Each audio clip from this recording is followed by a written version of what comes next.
Oh, okay. Hello, folks. Welcome back to our weekly My Hero Academia video. Today, we're going to be talking all about Season 4, Episode 12, Unforeseen Hope.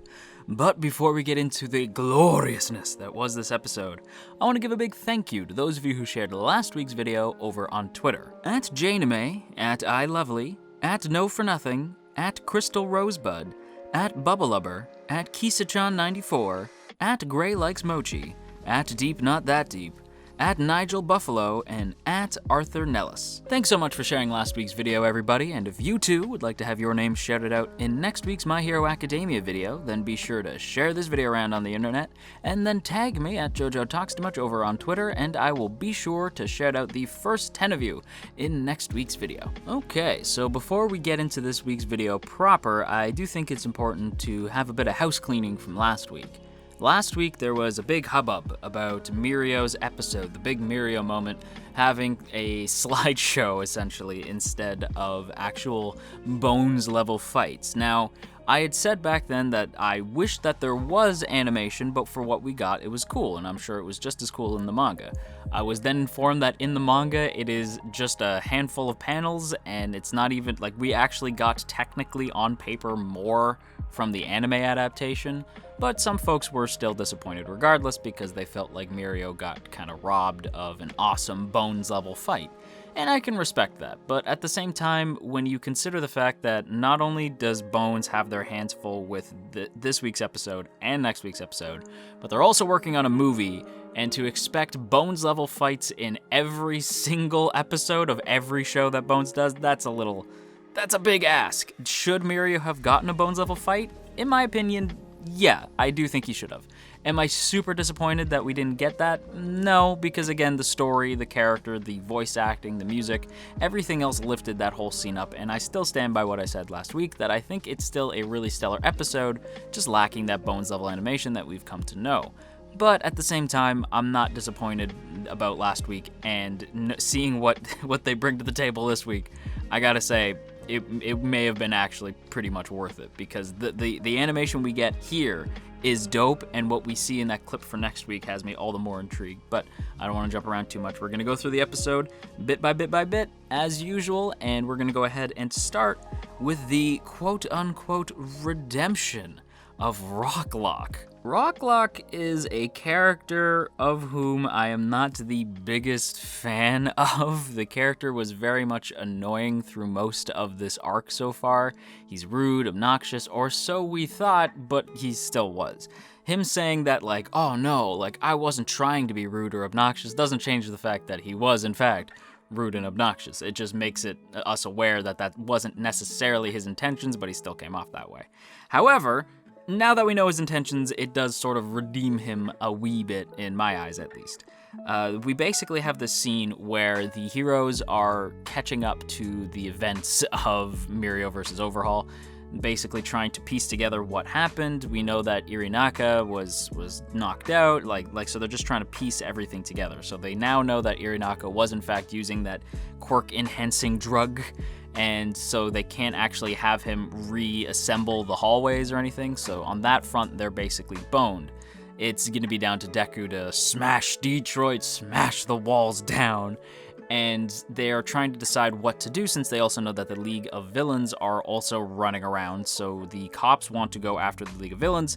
Deku's concerned because he thinks that Aizawa might actually pull him off the case, since he did say a few episodes back, before we started the raid, that if the League of Villains shows up, then Deku and the Class 1A students, they're going to be pulled out of the mission. This isn't what ends up happening, because leave it to the most unlikely source, Rocklock, to believe in everybody, to actually stand his ground and say, what are we doing standing here talking? There's some girl in danger, and we're sitting here like a bunch of thieves just standing around talking. Go be heroes. And I thought that was really cool. Again, Rocklock was just not a character that Rocklock, was not a character that I expected a lot from. He was kind of obnoxious, his quirk is neat, but not all that impressive. And so the fact that he gets taken off the table, the fact that he got kind of punked out made me laugh, because I'm like, yeah, that's what that character deserves. But now, now I feel bad for thinking that, because Rocklock, I keep wanting to call him Lockrock. Rocklock actually did prove that he cares a lot, because we actually get a little bit of his backstory, and it shows that, like, yeah, he might be a little bit abrasive, but he is in fact a hero. Like, he has a wife and kid at home. The only reason he was obnoxious to the students was to try to test them, because he didn't think that they should be involved because they're just kids. But then at the same time, the students ended up being some of the most heroic people there. Both the Big Three and the Class 1A students ended up acting more like heroes than the adults did at that point. And Rocklock even says, like, Deku, you got this. And hearing him say Deku, like, saying his proper hero name, not Midoriya, Deku, made me smile. I thought that was really great. And I also like that he straight up says to Sir Night-Eye, you take responsibility. And Rocklock is the one who has to stay behind to keep an eye on Irinaka. So yeah, big shout outs to Rocklock, dang it. Shout outs to Rocklock. He did actually impress quite a bit this week. So yeah, my apologies for thinking you were a douche, even though that's the impression you gave me. You are not a douche, and I was wrong, even though you kind of were. This scene is then immediately followed by the near rescue that basically goes awry very, very quickly. This scene actually makes me kind of chuckle, because it almost feels like a direct response, even though it's definitely not. But it feels like a direct response to people saying that Mirio got the slideshow treatment. Because the scene where they, like, rush in to save Mirio has this scene of Mirio sort of, like, trying to stand on his 2 feet, but he's, like, stumbling around because of how much the battle has worn him down, losing his quirk, emotionally and physically, he is just destroyed. So seeing Mirio try to stand up to say, like, I protected Eri, like, trying to stand on his feet, it has this, like, these most obnoxiously smooth animation that Bones could have given it. And it does feel like Bones was like, there, you happy? Look, he's animated. Like, I actually was like, wow, that almost feels like you did that on purpose. They definitely didn't. There would be no time, but it does feel that way. And I did like this whole near save thing, because at the time when, like, Deku just drops in, right? He punches through the wall, and Overhaul turns, and Deku just straight up, like, Detroit smashes the man's face off. Oh, it's so satisfying. Overhaul is such, like, he's one of those villains that you're like, ooh, he's such a schemer, and he always feels like he has the upper hand, so when he does get a big punch in the face, god damn, is it ever satisfying. Even the animation on that was dope. Like the animation here, like, it feels much more snappy. It feels like they got some of their pros back, and it feels like this episode is being given maybe more attention than the Mirio episode got, which, again, if you're upset about the Mirio episode, believe me, I understand and can relate to an extent, because there's scenes in here where I'm like, we couldn't have used some of that last week? But again, last week was great, so I'm not really complaining. I'm just kind of saying, like, man, would have been cool to have some of these animators work on last week's episode, man. But it also kills me in terms of the story, right? Because there's like this triumphant moment where Night-Eye is holding Mirio, and he's just like, you did great. And it's like, yeah, we did it. And I'm thinking, like, it can't be that easy. Because in my head, I'm like, they did it. Okay, Overhaul's quirk is erased, thanks to Eraserhead. My husbando got the shit on lockdown. Deku's going in for the KO punch. This should be over. It ain't over. Ain't nothing over till it's over, to quote Rocky. And yeah, this went from good to bad, not in terms of, like, you know what I mean, just like a good situation turning into a bad situation very quickly. Eraserhead ends up getting taken off the table by one of the other members of the Six Bullets, the one who Mirio throws at Overhaul in last week's episode. Their name is escaping me. Unfortunately, I was too dumb and didn't write it down. I do think that their character design is very pretty, and the hair quirk is interesting. But I don't have much to say beyond it, so that's probably why I didn't write it down. But this leads into probably some of the most, like, Dragon Ball-esque I have seen My Hero get, with multiple, like, a brand new transformation for one character and a very Kaioken-esque moment for another, like power scaling type stuff going on this week's episode. And if you think that's a knock, it is most certainly not. The voice you are hearing right now is a gigantic Dragon Ball fan. So if I ever make a Dragon Ball comparison, 9 times out of 10 is gonna be a compliment. And it is most certainly a compliment here. because Overhaul gets a brand new form. Overhaul, we'll call him Fused Overhaul, since I don't really have a name for him, unless there is a name for this version of Overhaul in the manga or in the community. Let me know, but for now, I will be referring to him as Fused Overhaul until I get told otherwise. But Fused Overhaul looks an awful lot like a creepier version of Tien's forearms technique. And yeah, that design is, holy cow, that is actually kind of scary. Like the creepy looking arms coming out the back, and he just looks like a friggin' monster. I gotta say, the line art in this whole arc so far, not just this scene, although it's very heavy in this scene, but overall the whole arc, it's been like just phenomenal. Like the line art it's jagged and spiky and raw and feels mean, and it's just perfect for like the mood that this arc is trying to set up, and it's just great. This then leads very, very nicely into probably some of the most emotional bits of the episode. In many ways, an emotional bit that I was not expecting, and that is the final stand of Sir Night-Eye, which I really didn't see coming at all. I did have an inkling that this might happen just because some people were trying to give me like vague hints at what was coming, but they felt more like they weren't exactly very vague. So I had a feeling that Night-Eye might, I don't know, either get mortally injured or actually end up dying. So when Night-Eye leaps into the fray, I was immediately on the edge of my seat because I'm thinking, okay, Overhaul was already a handful. You add in the fact that this man now has 2 extra arms and his quirk is back, and said new arms can also use his quirk. That's a recipe for disaster, especially knowing that Night-Eye's ability, while interesting, isn't exactly the most capable in terms of hand-to-hand combat. Like, he is very skilled, and the weighted stamps are impressive, and his ability to sort of do that 1 second foresight ability, like to kind of predict his enemy's moves, will come in handy. But it just seemed like like when he tells Deku, go protect Mirio and Eri, I'm thinking like, no offense, I know you're like the sensei in this situation, you're the respected elder of the group, and yeah, normally like the elder is the one who protects the kids, but in this case, isn't Deku more suited for this fight?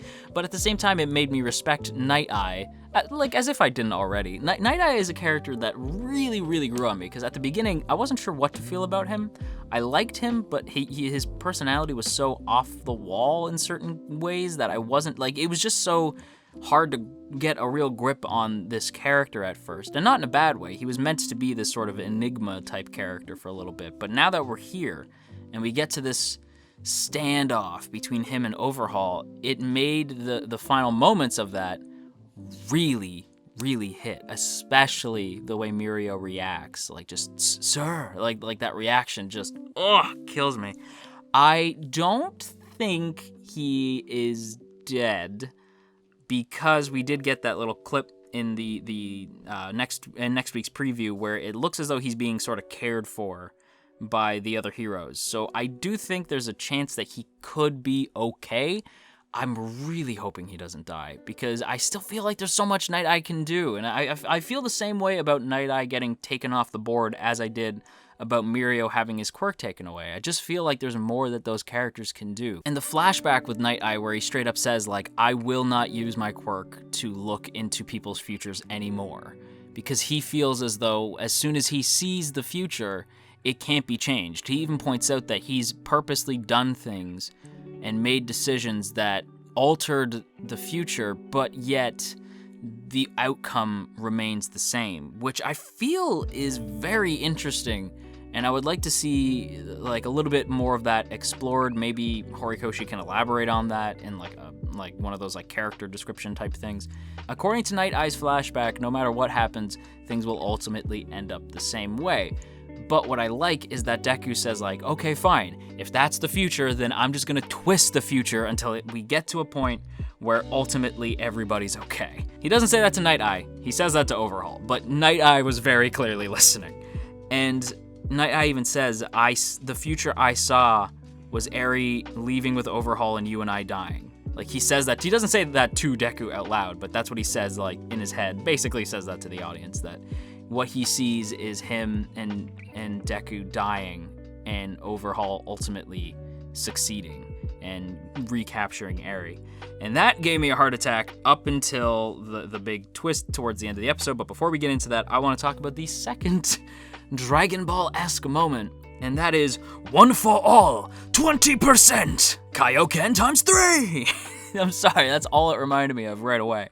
Was just like, it reminds me of Kaioken a lot. Like, one for all does give me the Kaioken vibes, and that's very much a compliment. I love Kaioken. Kaioken's like, low-key, Kaioken is a better transformation than some other transformations in Dragon Ball. I'm just saying. And One for All does feel like a cooler version of Kaioken, if I'm totally honest. And seeing One for All 20% Deku versus fused Overhaul leads to some pretty dope bits of a fight. And I'm not gonna lie, the fight at first seems pretty even, with the whole, like, Manchester Smash! This, like straight up hook kick that Deku does, just cranking the back of Overhaul's head. And I'm thinking, like, my boy has this in the bag! And then it doesn't turn out that way. Which is fine, because again, we have to build up the stakes, right? And Deku is destroyed. Like, he has, like, pieces of rubble through his leg and arm. He's really not in good shape. And these are some of the most tense moments I've seen for Deku. I really felt like his life was on the line for the first time since the muscular fight. Like, it was intensely brutal. And I don't think we've even seen the best that this fight has yet, Overhaul versus Deku. I feel like that's gonna happen next week. To sum up my thoughts, basically Deku is saved at the last second by Ryukyu, Nejire, Uraraka, and Tsuyu just dropping out of the roof from their battle that they were having topside.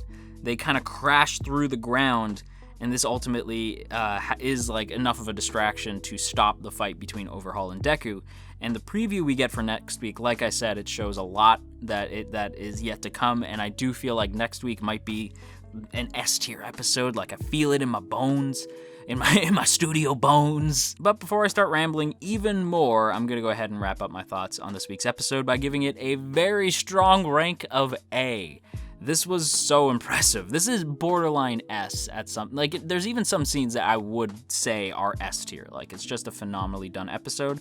Little things here and there that kind of hold it back from an S, but it is very, very close. And that's gonna do it for today's video, everybody. So I hope you guys enjoyed. And before we go, as always, I have to give a big, big thank you to the good folks over on Patreon, especially those in the Earl Grey tier: Andrew W., Calvin A., Crowbar of Irony, Daniel G., Digger the Fox, Dominic G., Ionos, Urza, Ginkutaku, Godzilla Fan, No For Nothing, Maria Teresa, Marshall B., Mirth Mouser, Cell, Shadow Creative, Sipco Games, Somastan, Stephen G., Sakochi, Tristan G., and Verdon. A huge thank you to all of you in the T Squadron for your continued support, and if you too would like to join the T Squadron, then be sure to check out the first link in the description to check out our Patreon page, see all the cool rewards you can get over there, as well as access to our Patreon exclusive Discord for as little as $1 a month. And with that said, we're gonna wrap up today's video, everybody, so thank you all once again for watching, and if you are feeling stressed out today, then you go have yourself a warm cup of tea, and I will talk to you all again real soon.